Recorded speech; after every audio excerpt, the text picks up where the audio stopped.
कोरपना तालुक्याला वादळी पावसाचा फटका.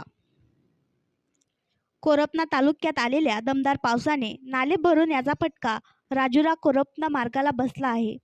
या निर्मिती राष्ट्रीय महामार्गात असलेल्या लहान मोठ्या नाल्यावर पुलाचे बांधकाम सुरू आहे. या बांधकामामुळे अधिग्रहित जागेवर मोठे मोठे खोदकाम करण्यात आले असून पावसाळ्यामुळे शेतशिवार तसेच जंगलातील पाणी या नाल्याद्वारे वाहून जात असते.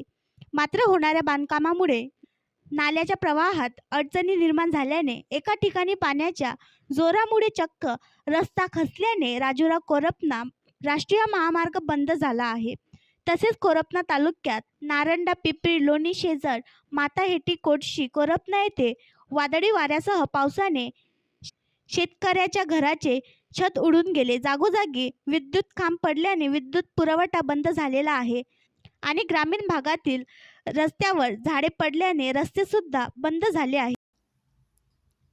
आणखी नवीन व्हिडिओ पाहण्यासाठी आमच्या देशमुख एक्सप्रेस न्यूज चॅनलला सबस्क्राईब करा, लाईक करा आणि शेअर करा.